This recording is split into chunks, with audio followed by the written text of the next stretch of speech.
Hello friends, welcome to new student lecture video from Subhra's biology. And जैसे कि आप लोगों को पता है, हम लोग मल्टीपल चॉइस क्वेश्चंस और you can say it as chapter wise multiple choice questions हम लोग बनाते हैं for medical laboratory technician students. जैसे कि आप लोगों को पता है, आजकल बहुत ही डिमांड हो रहा है ये जो पैरामेडिकल स्टाफ के लिए, तो आजकल बहुत सारे आगे वैकेंसी भी आने वाला है।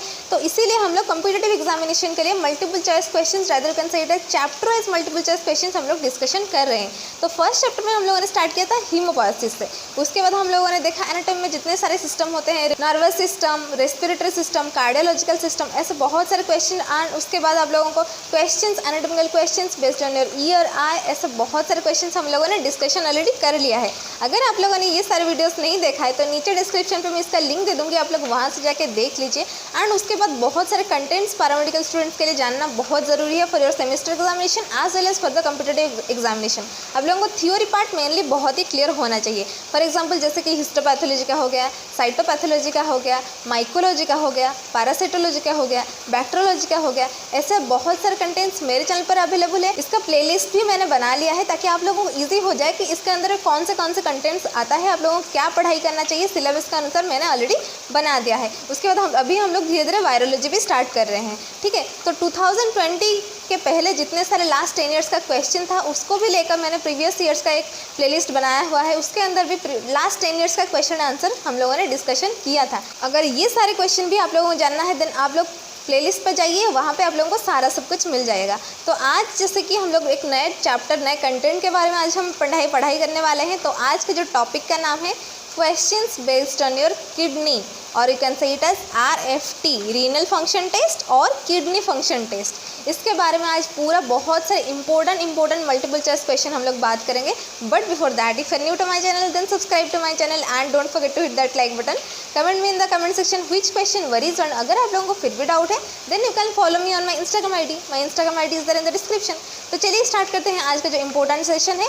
तो यहाँ पे आज जो इतने इंपॉर्टेंट है, मैं अपना एक एक्सपीरियंस बताती हूँ। मैं जब खुद भी गई थी वाइवा के लिए या फिर इंटरव्यू के लिए गई थी, तो आप लोगों का नॉर्मली किडनी फंक्शन टेस्ट में जैसे कि यूरिया, क्रिएटिनाइन क्लियरेंस, ऐसे बहुत सारे नॉर्मल रेंज एंड उसके अंदर में कुछ क्वेश्चंस पूछ लेते हैं। तो इसको जानना आप लोगों के लिए सेमेस्टर एग्जामिनेशन के लिए एज वेल एज आप लोगों के इंटरव्यू, वाइवा, ये सब के लिए बहुत ही इंपॉर्टेंट है। तो वीडियो को एंड तक देखना, स्किप मत करना, क्योंकि ये बहुत ही इंपॉर्टेंट है। तो चलिए विदाउट वेस्टिंग आवर टाइम आज का जो सेशन है स्टार्ट करते हैं। तो फर्स्ट क्वेश्चन है आप लोगों के सामने, जैसे कि which of the following hormone is or not secreted from the kidney. जैसे कि आप लोग क्वेश्चन यहाँ पे देख रहे हो, ऐसा कौन सा हार्मोन है जो कि किडनी से सीक्रेट नहीं होता है। तो ऑप्शन तो आप लोगों के सामने है। फॉर एग्जांपल जैसे कि एरिथ्रोपोइटिन आप लोगों को दिया गया है, रेनिन है, कैल्सिट्रायल है, नॉन ऑफ दिस है। तो आप लोगों को क्या लगता है इसका आंसर? जल्दी से मुझे कमेंट सेक्शन में बता दीजिए ताकि मुझे भी पता चले कि आप लोग इसको अच्छे से पढ़ाई कर रहे हो। नहीं तो फिर पता चलेगा कि आप लोगों का क्वेश्चन आंसर चल रहा है, उसको आप लोग देख रहे हो ऐसे ही, उसका आंसर आप लोगों को नहीं पता है। तो ऐसा होना बिल्कुल नहीं चाहिए। आप लोग जो 15 मिनट इस वीडियो को देख रहे हो, जितने सारे क्वेश्चन है आप लोगों के दिमाग में ये सब कुछ फिट होना बिल्कुल ज़रूरी है। तो यहाँ पे जो क्वेश्चन पूछा गया है व्हिच हार्मोन, तो ऐसा कौन सा हार्मोन है जो कि किडनी से सीक्रेट नहीं होता है, that is the option number C होगा इसका answer, that is the calcitriol, ठीक है। तो इसको भूलना नहीं है। तो चलिए चलते हैं नेक्स्ट क्वेश्चन देख लेते हैं। Next question is creatinine is the end product of what metabolism in muscles. तो आप लोगों को पता है आप लोगों के मसल मेटाबॉलिज्म में क्रिएटिन रिलीज होता है। तो यहाँ पे पूछा गया है creatinine is the end product of what. तो चलिए ऑप्शंस देख लेते हैं। ऑप्शन आप लोगों के सामने जैसे कि fat, protein, creatine, urea and protein. तो यहाँ पे आप लोग अभी कंफ्यूज हो रहे होंगे कि आप लोगों को क्वेश्चन में दिया गया है क्रिएटिनाइन, आप लोगों के ऑप्शन में दिया गया है क्रिएटिन। तो इस दोनों में कुछ डिफरेंस है या नहीं है? ऑब्वियसली है। Creatinine is different from creatine, ठीक है। तो यहाँ पे आप लोगों को जो क्वेश्चन पूछा गया है उसका आंसर पहले देख लेते हैं। तो क्रिएटिनाइन किसका एंड प्रोडक्ट है? तो फैट का, प्रोटीन का, या फिर क्रिएटिन का, या फिर यूरिया एंड प्रोटीन का? अगर आप लोगों को इसका आंसर पता है तो जल्दी से कमेंट सेक्शन में बता दीजिए, नहीं तो मैं यहाँ पे हूँ आप लोगों को बता दूँगी। इसका आंसर होगा guys option number C, that is a creatine. Creatine जो main metabolism of muscles creates creatine and that is degraded into creatinine. So creatinine is the end product, right. तो अभी आप लोगों का ये वाला डाउट क्लियर हो गया है। तो चलिए चलते हैं नेक्स्ट क्वेश्चन देख लेते हैं।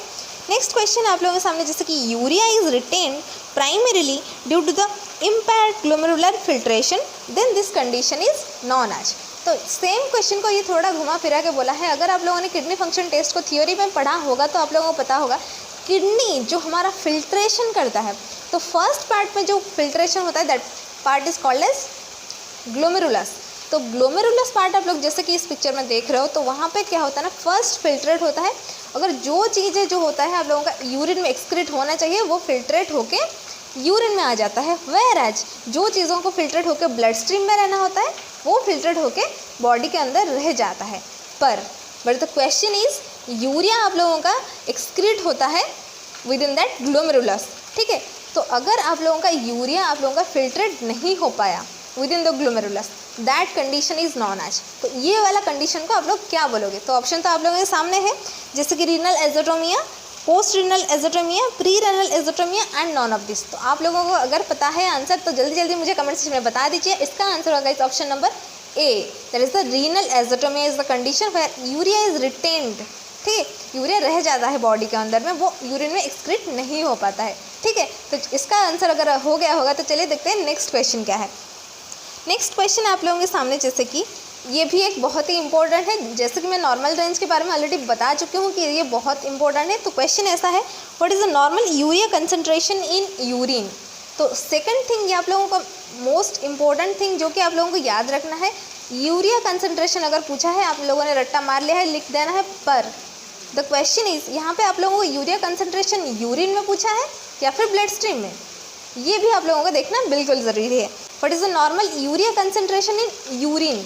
तो यूरिन में आप लोगों का जो यूरिया का कंसंट्रेशन है वो कितना होता है? तो ऑप्शन तो आप लोगों के सामने, जैसे कि 15 से 35 मिलीग्राम पर डेसीलीटर, 3.5 से 7.5 ग्राम पर डेसीलीटर, और बाकी सी और डी का आंसर आप लोग देख सकते हो। तो इसका आंसर क्या होगा जल्दी जल्दी मुझे आप लोग कमेंट सेक्शन में बता दीजिए, ताकि मुझे भी थोड़ा इंस्पिरेशन मिलती रहे कि आप लोग अच्छे से पढ़ाई कर रहे हो, ताकि मैं भी नेक्स्ट वीडियो बनाने के लिए थोड़ा इंस्पायर हो जाऊँ, ठीक है।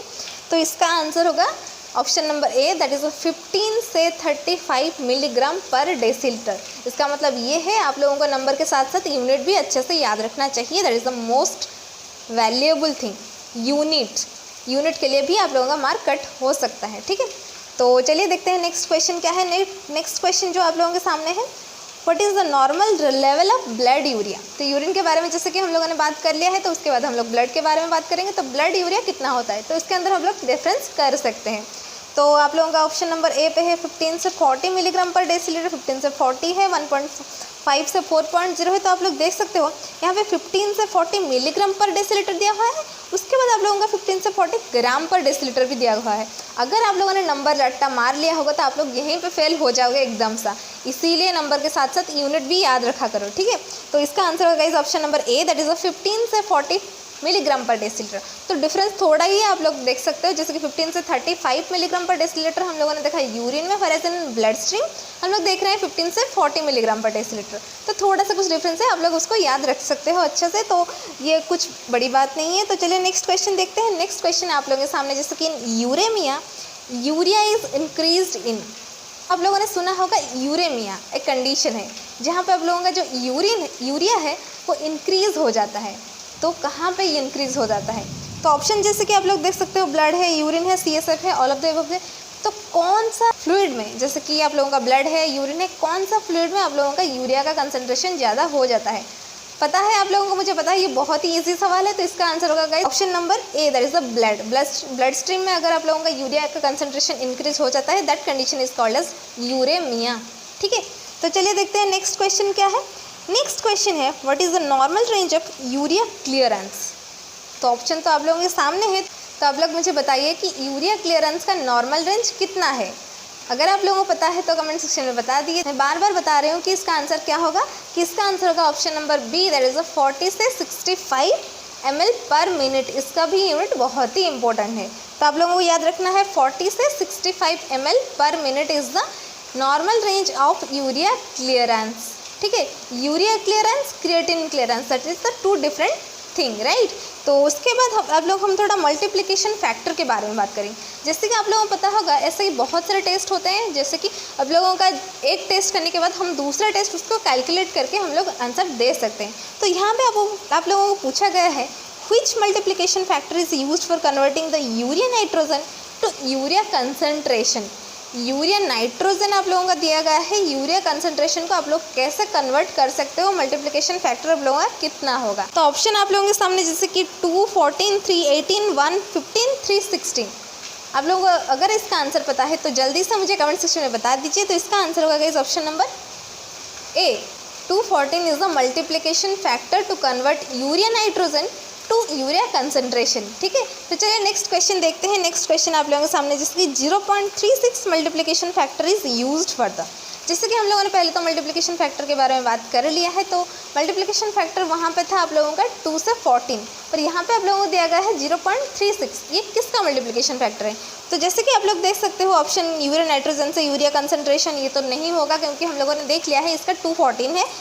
फिर आप लोगों को दिया गया है यूरिया नाइट्रोजन से मिलीग्राम पर डेसीलीटर से मिलीमोल पर लीटर, या फिर both and B urea nitrogen to creatinine. तो आप लोगों को क्या लगता है इसका आंसर क्या हो सकता है?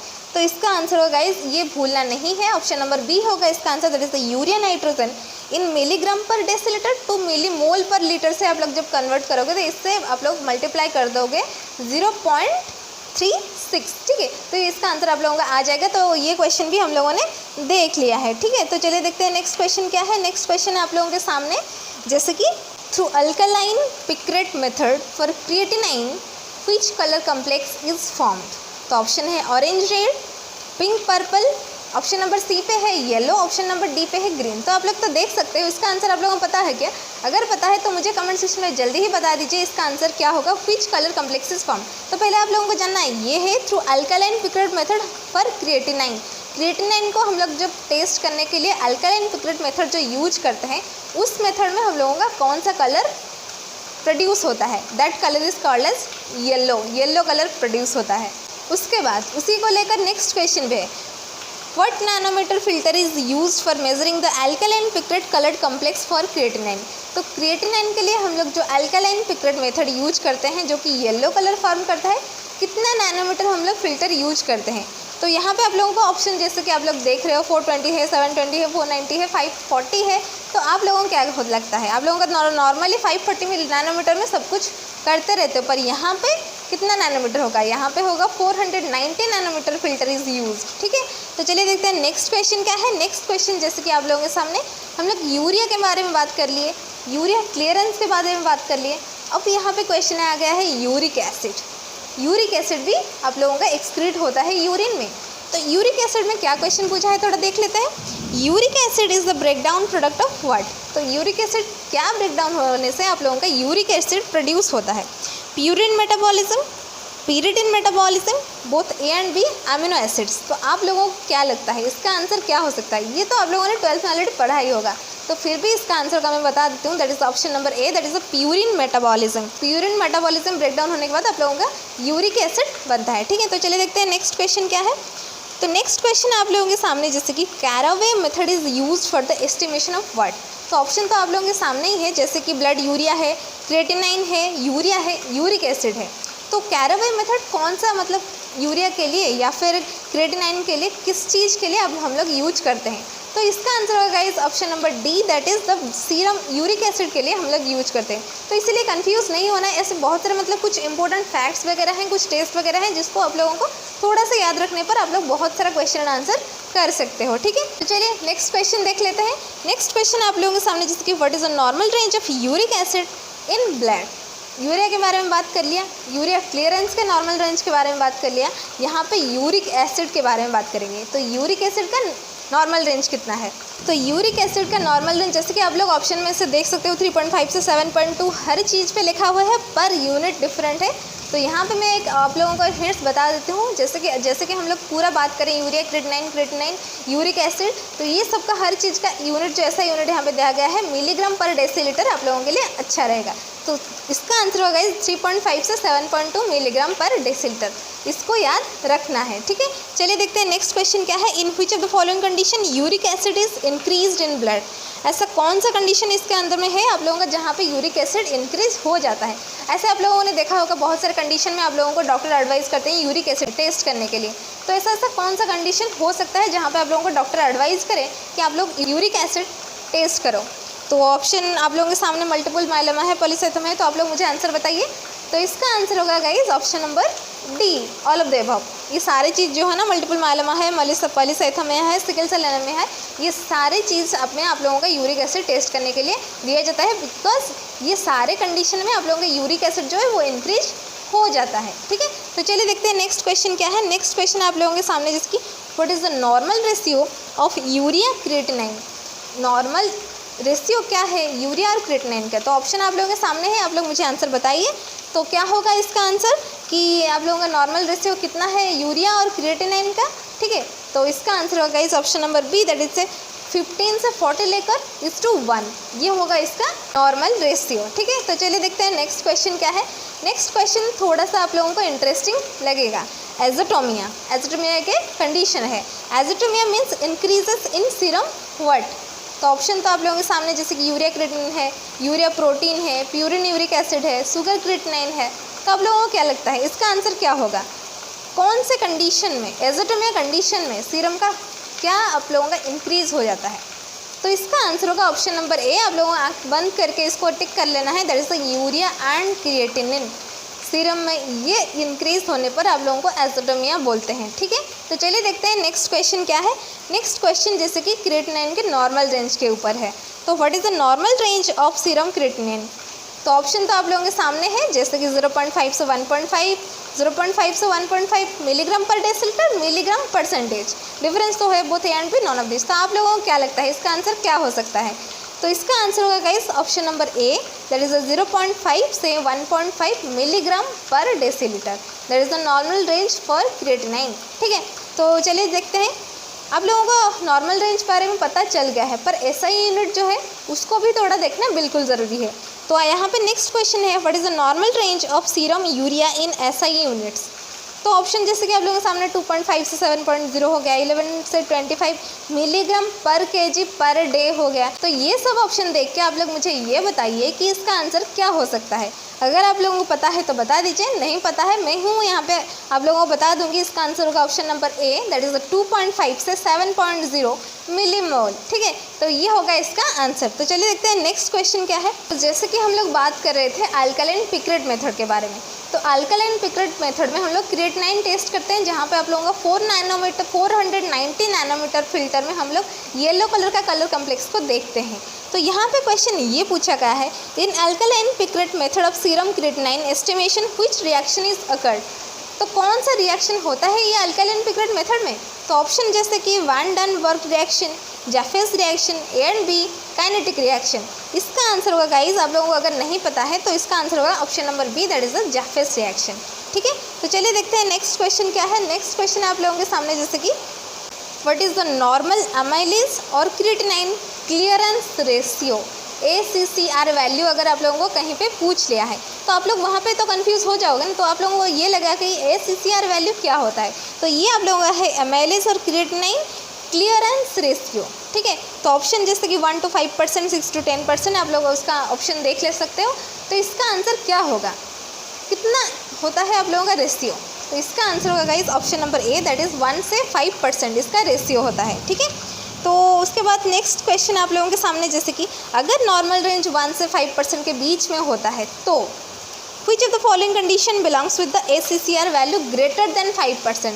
अगर आप लोगों को 1 से 5% नॉर्मल रेंज है ACCR का वैल्यू, अगर ACCR का वैल्यू जो है वो 5% से इंक्रीज़ हो गया तो उस कंडीशन को हम लोग क्या बोलेंगे? तो जैसे कि myocardial infarction, acute pancreatitis, both A and B, plasmosis. तो आप लोगों को क्या लगता है इसका आंसर क्या होगा? इसका आंसर होगा option number B, that is acute pancreatitis. ठीक है, तो चलिए देखते हैं नेक्स्ट क्वेश्चन क्या है। नेक्स्ट क्वेश्चन है आप लोगों के सामने जिसकी which of the following condition urea nitrogen is increased? तो ऐसा कौन सा कंडीशन है आप लोगों का यूरिया जो नाइट्रोजन है वो इंक्रीज हो जाता है? तो ऑप्शन है सीवियर लीवर इनसफिशिएंसी।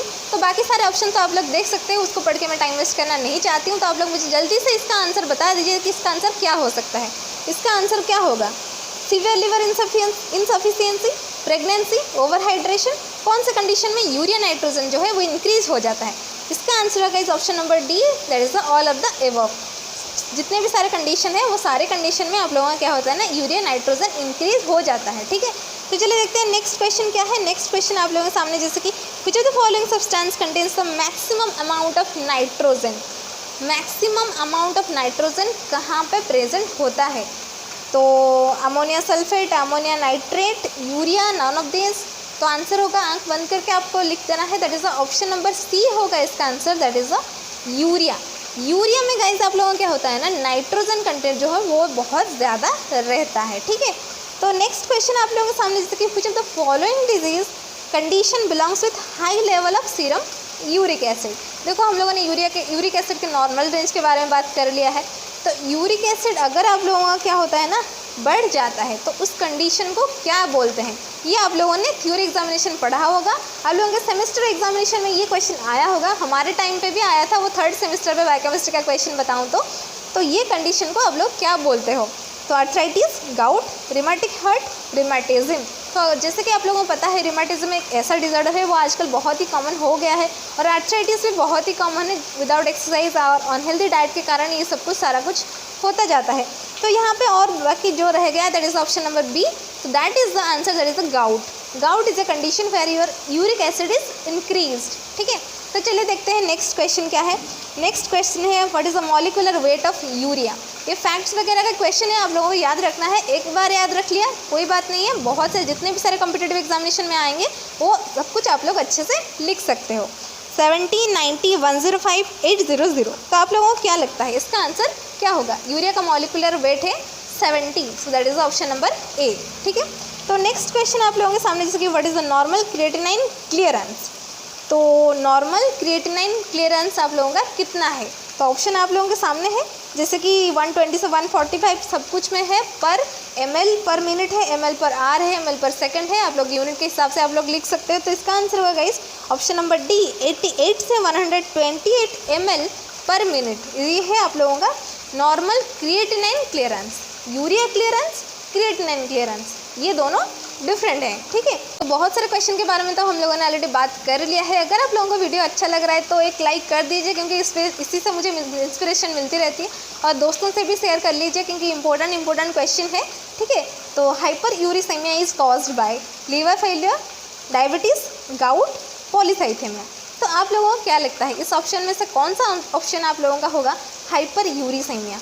तो हाइपर यानी इंक्रीज, हाइपो यानी डिक्रीज। ये दोनों वर्ड आप लोग जहाँ पे देखोगे इसको याद रख लें। हाइपर मतलब इंक्रीज कंडीशन, यूरिसेमिया मतलब यूरिक एसिड में इंक्रीज हो गया। तो इसका आंसर होगा ऑप्शन नंबर सी। तो यूरिक एसिड कौन सा कंडीशन में इंक्रीज हो जाता है, इन केस ऑफ गाउट, ठीक है। हम लोगों ने तो ऑलरेडी बात कर ही लिया था, तो ये आप लोगों को पता है। तो फाइनली हम लोग पहुँच गए कि आज के लास्ट क्वेश्चन के ऊपर। तो लास्ट क्वेश्चन है in which condition blood urea level is increased. तो जितने सारे कंडीशन अभी ऑप्शन में आप लोग देख रहे हो, उस कंडीशन में ऐसा कौन सा कंडीशन है जहाँ पे आप लोगों का ब्लड यूरिया लेवल जो इंक्रीज हो जाता है। माल न्यूट्रिशन, मतलब आप लोगों का डाइट अच्छे से नहीं ले रहे हो, खाना नहीं खा रहे हो, न्यूट्रिटिव चीज़ें आप लोग नहीं ले रहे हो, that is called as malnutrition. Liver failure हो गया है, या फिर कार्डियक डिजीज़ हो गया है, हार्ट में कुछ प्रॉब्लम डिजॉर्डर हुआ है, कार्डियक डिजीज़ हुआ है, या फिर क्रॉस इंजरी। क्रॉस इंजरी यानी आप लोगों का एक जो पार्ट है, एक जो ऑर्गन है, वो दैट इज़ फोर्सफुली आप लोगों को वो स्क्वीज कर दिया गया है किसी भी चीज़ में। आप लोगों का ऑर्गन जो है वो स्क्वीज हो गया है, ऐसे ही क्रश कर दिया हो। जैसे क्रश साइटोलॉजी में मैं आप लोगों को बताई थी, क्रश कर देते हैं टिश्यू को। तो ऐसे ही क्रॉस इंजरी जो आप लोगों को होता है, ऐसा इंजरी कंडीशन होता है। तो अगर कुछ भी चीज़ में आप लोगों को फोर्सफुली आप लोगों को क्रश किया जाता है, that is called as crush injury, ठीक है।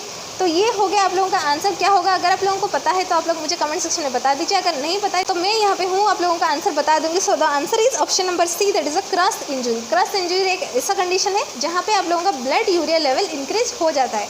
तो यहाँ पे आप लोगों को बस इतना ही, बहुत सारे इंपॉर्टेंट क्वेश्चन के बारे में आज हम लोगों ने बात कर लिया है। वीडियो अच्छा लग रहा है तो लाइक कर देना, और जितने भी सारे दोस्त हैं या फिर जितने भी सारे फ्रेंड्स हैं, सीनियर जूनियर, सब सारे लोगों को आप लोग शेयर कर सकते हो। बहुत ही इंपॉर्टेंट क्वेश्चन है आरएफटी और रीनल फंक्शन टेस्ट के बारे में, किडनी फंक्शन टेस्ट के बारे में, यूरिया, क्रिएटिनाइन, क्रिएटिनिन, तो फिर और उसके बाद क्लियरेंस, ऐसे बहुत सारे इंपॉर्टेंट क्वेश्चन हम लोगों ने देख लिया है। फिर मिलते हैं इन द नेक्स्ट टॉपिक, तब तक के लिए वीडियो को अच्छे से देखते रहिए। Thank you.